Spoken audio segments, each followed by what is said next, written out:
Hey, what's up YouTube? My name is Dan and these are my pedal boards. Okay, quick video. Just wanted to show everybody my pedal boards real quick. Not going to be a long video. I'm not going to be playing through them. You're not going to hear any sounds. I'm not going to play through them. I just wanted to show you that I recently switched powering my boards. I was for many years, probably over 20 years, I was using the 1Spots, and I actually have 5 of these. So I was using a couple of these on each of my boards, and they worked great for many years. I daisy chained my pedals and really never had any problems with it, but I wanted to get into the power brick thing, so that's kind of what this video is about. I want to just show you how I mounted my 1Spot Pros. I actually, over the last, I don't know, 4 or 5 months, I bought 3 of them. I liked the first one so much that I bought 2 more for my other pedal boards. And so that's what I'm going to show you. So we'll start with the my small pedal board.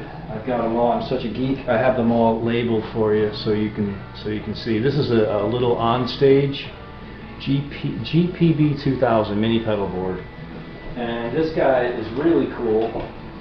This is the pedal board. I don't know if you can see it. Pedal board that I'm using with the Beatles tribute band that I play in, called Beatles Forever.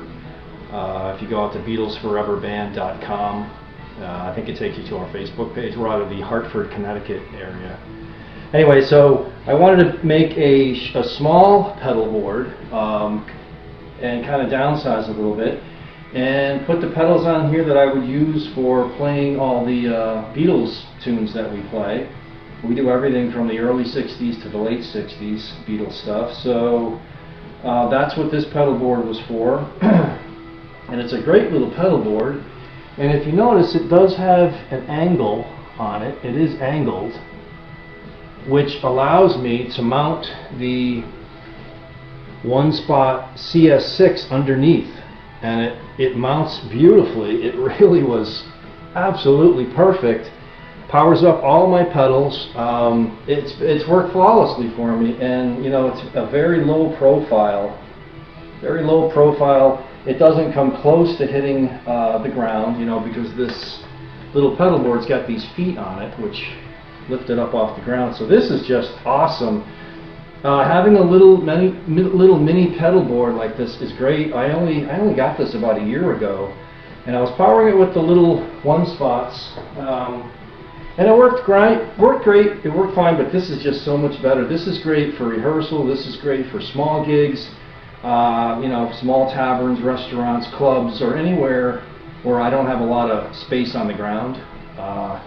It's also cool for benefit gigs where you go out and you're sharing the back line of amps with another band, and you know, you got to get on quickly, play your 5 or 6 songs, and get off.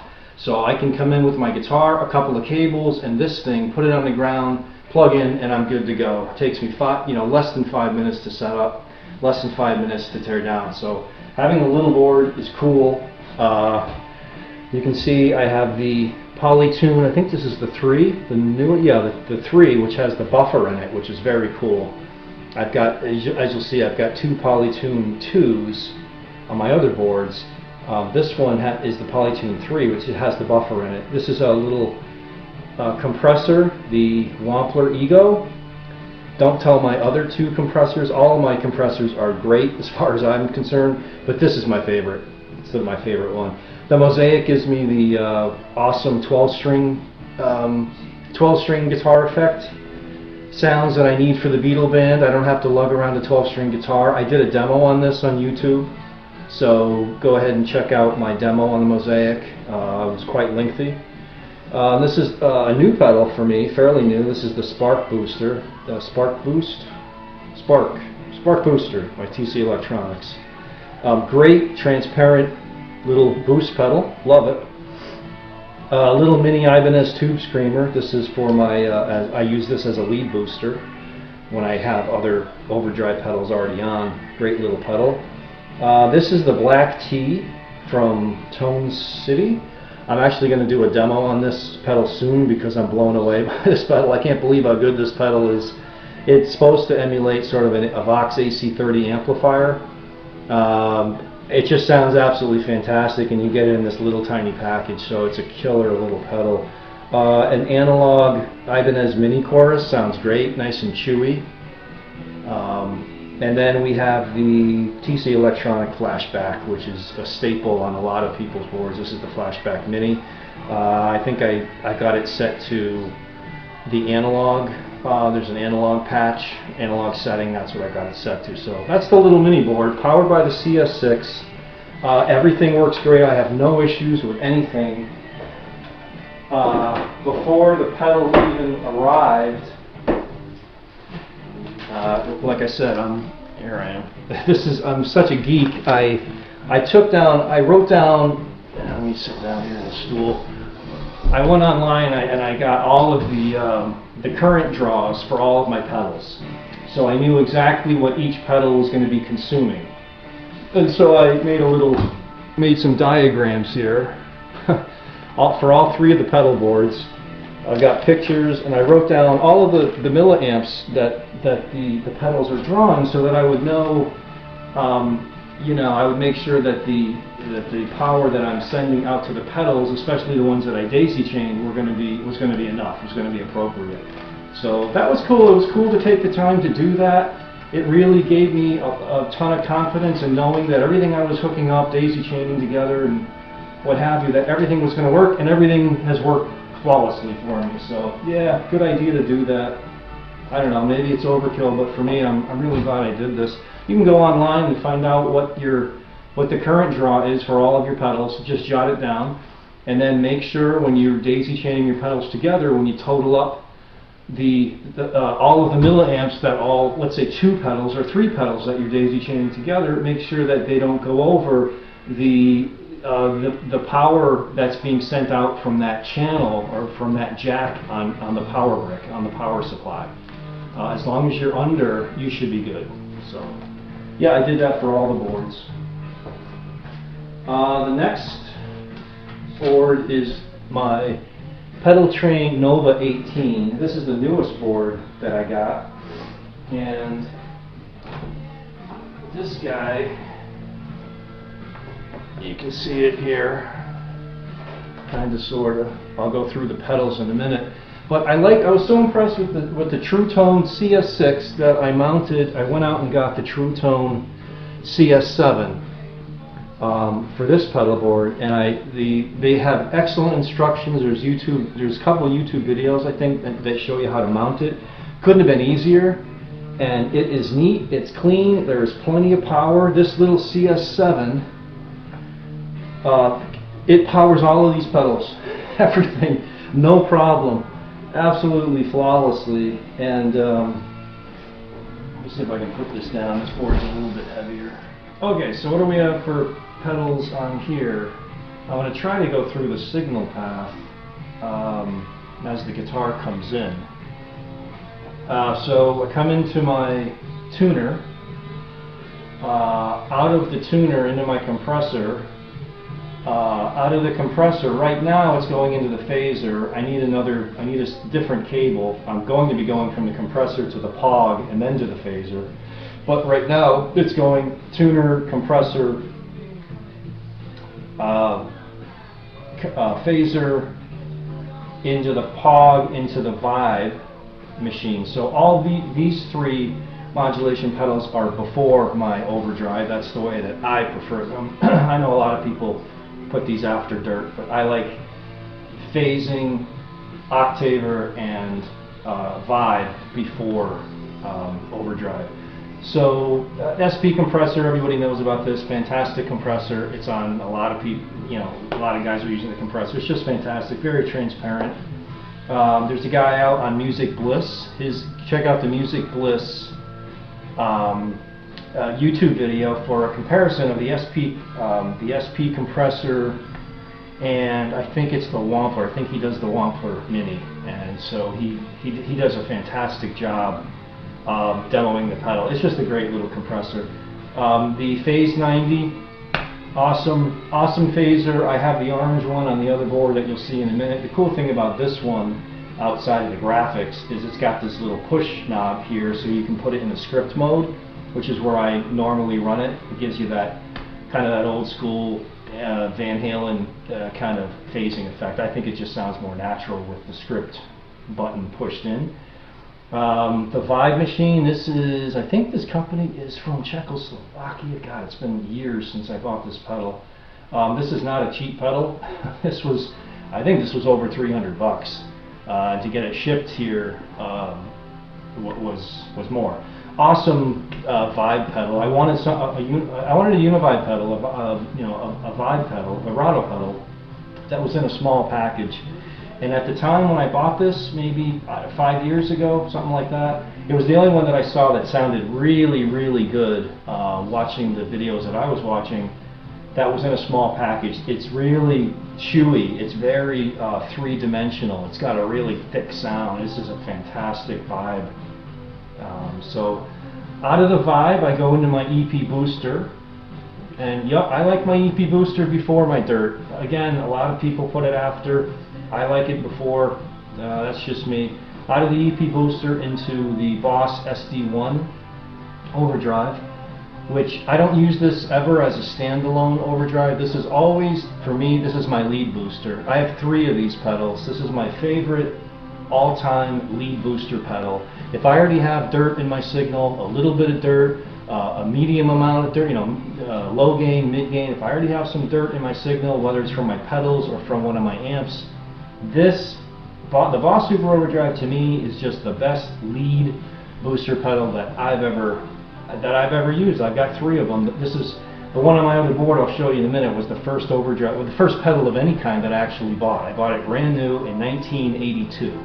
So since then I've acquired a couple more. I just love it. Out of the Super Overdrive into a new pedal that I just bought. It just arrived a couple of weeks ago, actually. The Timmy. This is the little MXR Mini Timmy. Oh man, I love this pedal. It is everything they said it was. It's natural sounding, it's organic, it's transparent, all those words. Fantastic first stage overdrive. Love it. The Barber Gain Changer, everyone that knows me knows how much I love this pedal. I love it so much I bought another one. You can use this as a light overdrive.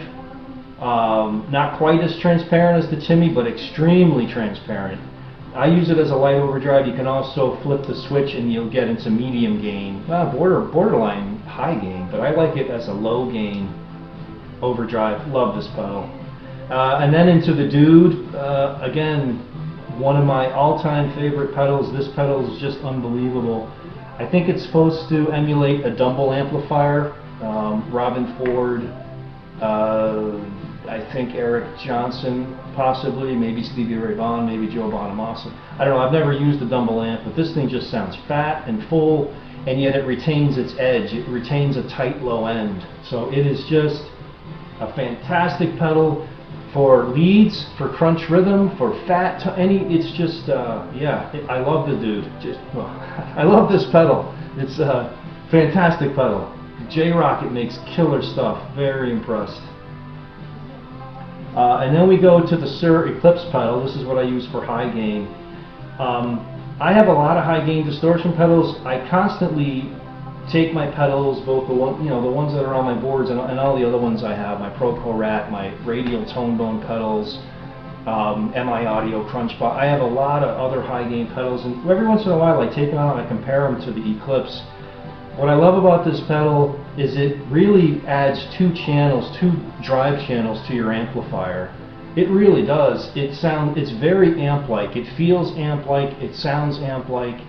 It doesn't really sound like you just kicked a pedal on. It's just a fantastic overdrive distortion. I set the blue channel. This is the blue channel. They're 2 identical channels, and you don't stack them together. One is not a boost. They're 2 individual channels. You can set them up to be exactly the same if you want. I like to have the blue as my crunch rhythm, kind of my rock crunch rhythm, and the red as my high gain, either crunch rhythm or lead. the Dude and the Blue channel of the Eclipse, they kind of cover a lot of the same ground, but the Dude retains sort of like a classic rock, a vintage classic rock kind of a vibe. The Game Changer does too. It has that old school, you know, 70s, I think 70s rock, old school, vintage classic rock tone that I absolutely love. And these three pedals kind of retain that, whereas the Eclipse is more of a modern, a little bit more of a modern type of edgy rock type tone. It's, you know, you can play anything through it, but it's just phenomenal. It's a very studio, it's like studio quality distortion if you ask me. It's extremely tight and harmonically rich. There's nothing loose about this pedal. There's nothing loose in the low end. It's very, very tweakable. Yeah, just I could go on forever. Great high gain pedal. And then from out of the Eclipse, I go into the Boss Super Chorus. I've been using a Boss Super Chorus. I think the one I got years ago is on the other pedal, probably about 25, 30 years. They just worked for me. And then this is a Boss DD7. And the Boss DD7 is cool. I have it set to the analog delay. I've got 3 Boss delay pedals. The first one I bought back in the 80s. Yep, back in the 80s was my DD2. I also have a DD5 that you'll see on the other board, and I have and this is the DD7. What's cool about this is that I have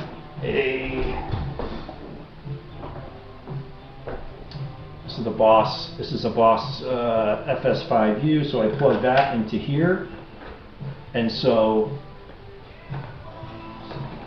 I'll get this propped up, so I can control the tempo of the DD7. So when I take the board out of the gig bag, put it down, this mounts underneath beautifully with some Velcro, no problem. Take this out, and now I've got tap tempo. So yeah, very cool. Tuck this cable back in here, and out of the delay, I just was watching some videos recently on that pedal show, Dan and Mick, and some other guys talking about what's the order you should have with, or you could have, what are the possibilities with delay, tremolo, and reverb. And there's many ways you can do it. What I ended up with, what sounded best to me, was delay into my tremolo into my reverb. So that's the order. I got the delay into the, this is a Malaco, these are of course Boss pedals, I failed to mention that. This is a Malaco or Malaco trem that I got a few years back. Awesome little trem pedal. What's cool about it is when you step on this pedal, your sound, the volume does not go down. A lot of tremolo pedals, when you kick them on, your volume decreases a little bit. But this pedal, you can open it up and go inside, and there's a dial or something that I did when I first got the pedal. So I dialed it to actually give me a slight volume boost, just a tiny little volume boost when I kick the trem on, and it works really, really well. You don't get that dip in volume. So great sounding tremolo in a tiny little package. So delay into the tremolo and into the Holy Grail. The Holy Grail Max, Electro Harmonics Holy Grail Max. This is a fantastic reverb pedal. It sounds just killer. It's great. The spring is great, and then I got it set now to the plate. The plate is just really cool. If you max out the time knob on the plate, you'll get infinite reverb, so you can do kind of those lush ambient type things. It's not a Strymon Timeline, or I should say the Strymon Big Sky. It doesn't sound as good as that, but man, for a small little package, this thing, it just sounds fantastic. And then out of the reverb into my Ditto. As you see on my other board, I have a Ditto on the other board as well. It's just a little looper. It's great for practicing. You know, I can record some chord changes in there. And then now I can, with the POG, now that I've got the POG, I can put a bass line on top, and then I can just solo over some chord changes for practicing. One thing I've noticed about this is it really helps your timing, because when you record in that first rhythm, those rhythm chords that you put in that you want to solo over, man, you can really tell how sloppy your your timing was. We all think our timing is spot on, and then you go to use something that records you, and you know, when you record yourself, you can really hear just tiny little flaws in your timing, and this has really helped me a lot. Yeah, really cool pedal. One thing you'll notice, I just want to point out, I just got these buttons. These are the barefoot buttons. There's one here on the Pog. There's one on the Vibe. I've got this black one that I put on the Holy Grail, and there's one on the Ditto. They're cool. I thought I would try them out. Back here on this back row, I needed something that buttons a little bit better to give me a little bit better reach with my foot. So that's great. I didn't need a lot because I have these little ramps back here. And this one is not at a ramp at all, it's angled, but it's a pretty tall pedal with a pretty tall switch. So I just needed something to give me a little bit more surface area for my foot to hit. So these work great. This purple one here was actually intended for the Holy Grail. But when I put it on here, it looked like a purple clown nose. And every time I looked at this board, this beautiful board, my eye just went to that purple clown nose. That was right here, and it was bothering me, and I couldn't get past it. So I ended up switching it up here with the Ditto, which is great, you know. This gives me a little bit, you know, if my foot's coming in about here, very easy to get to the Ditto. I wanted to get a button for this tremolo guy up here, but the light is so close to the switch that I can barely, I couldn't, when I was trying one of these buttons on the trem, I couldn't see the LED light on here, so I don't really need it anyway. I don't use the tremolo that much, and I have more than enough clearance over these pedals, more than enough, so I don't really need it here. And I didn't really need one on the Holy Grail either, but man, the Electro-Harmonix, this Holy Grail, the switch in here is was really tough to kick on without this button. Now that I put this button on here, it seems a lot easier. So it wasn't for actually playing barefoot. I just wanted to be able to access these switches a little bit easier. So yeah, that's the 1Spot Pro. The CS7 works phenomenally well on this board. It works so well on this board that I have an old, let me put it on here, an old SKB PS-25. Let me grab the board.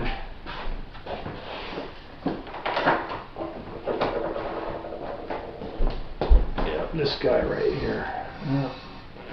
Let's see, that's cool. I've had this board for about 30 years, and I don't use the power section. It's a SKB PS-25. I don't use the power section of the board anymore. I just use the surface of the board. It's got this really cool, like almost indestructible, like hard plastic case, and the Velcro was already there. I've been using this pedal board forever, and so I decided to kind of rebuild it. So I ripped the whole thing apart. I took out the little 1Spots that I was using, and decided to put a CS7 power brick, Truetone CS7 power brick in there. I don't know if you're going to be able to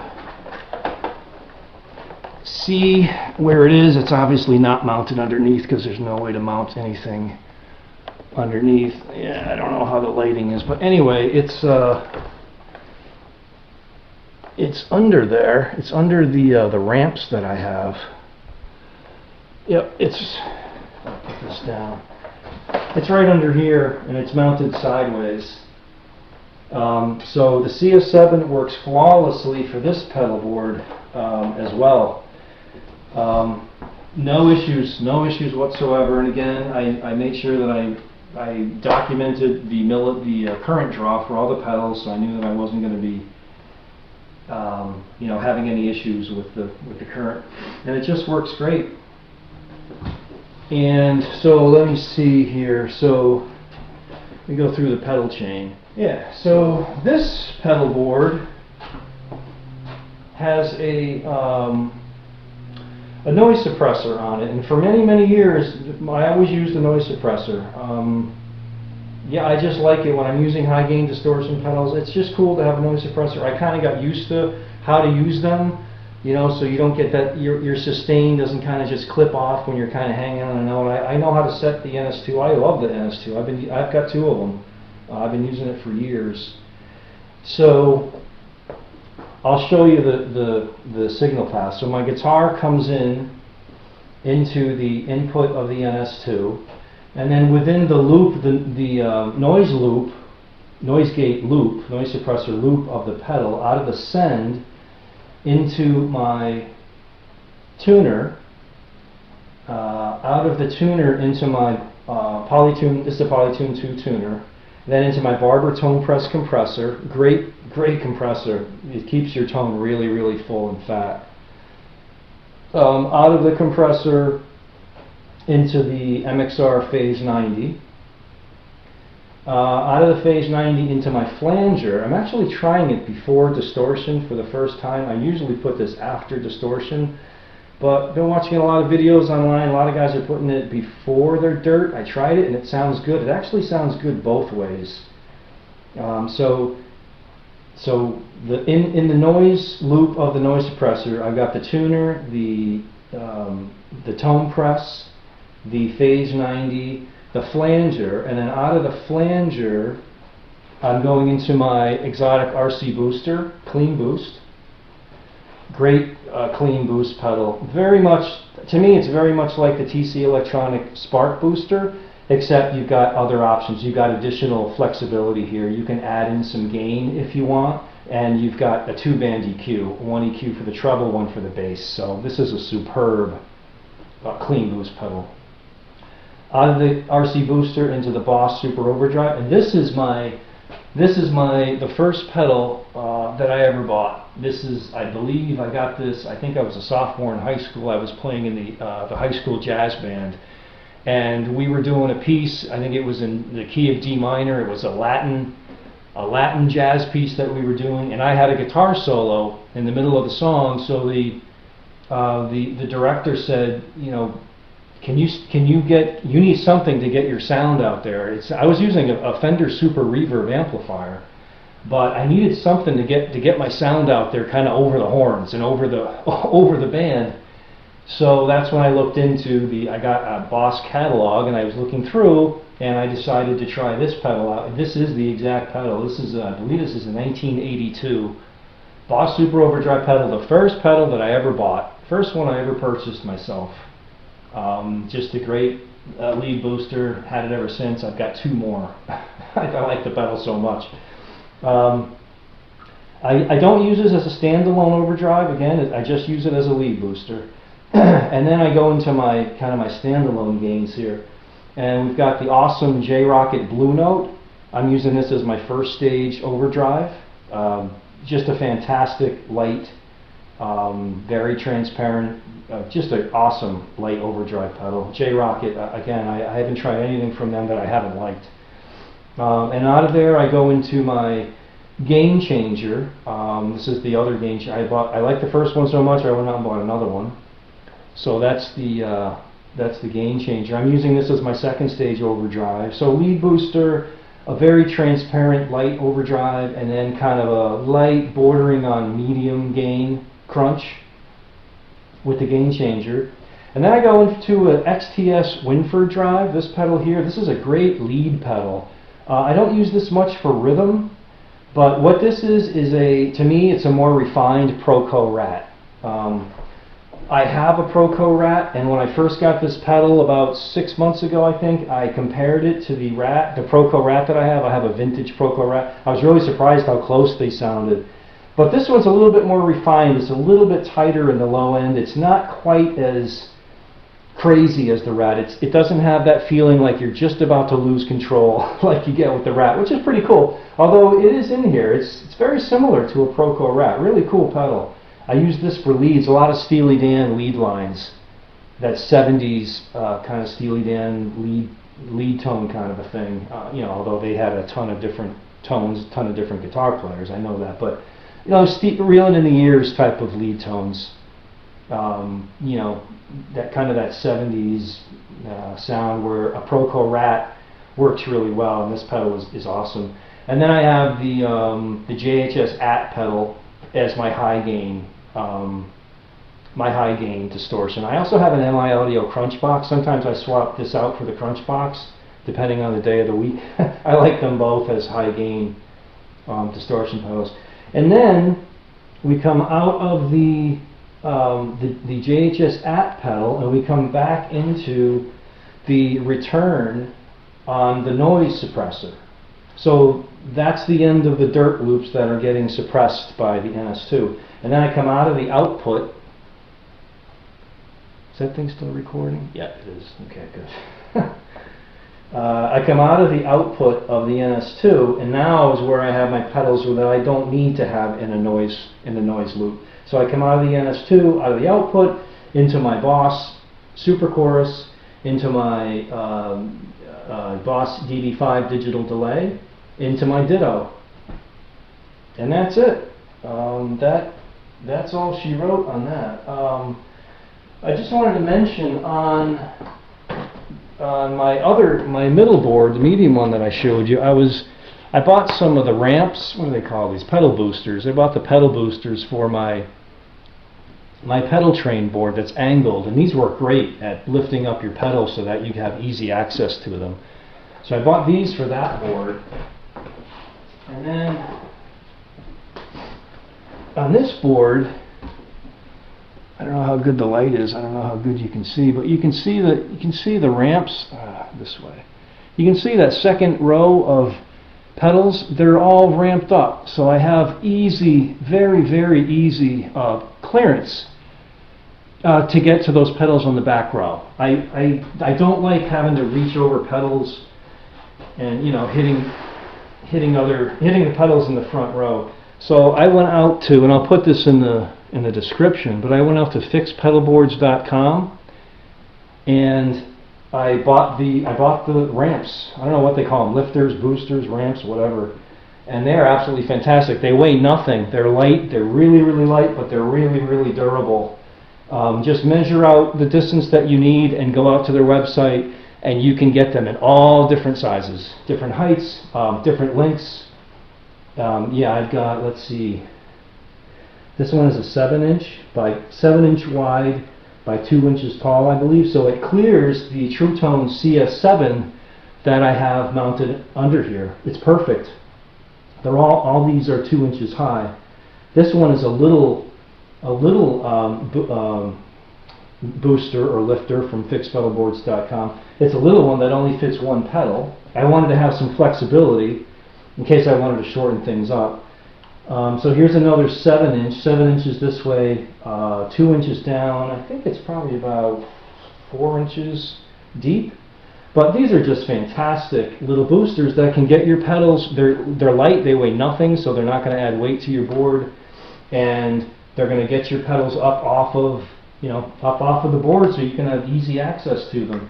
They're fantastic. They're like indestructible, and it's a great company. I watched a YouTube video on the company, and they just make great stuff. So yeah, so that's it. I just wanted to, I'm so super stoked about using power bricks now, moving away from the little 1Spot, which worked. They worked great for me for many, many years, but I'm super stoked about these new 1Spot power bricks. It's cool to be using them and to kind of upgrading my rigs. So that's it. Hope this was helpful. If you have any questions at all, let me know. Thanks. Later.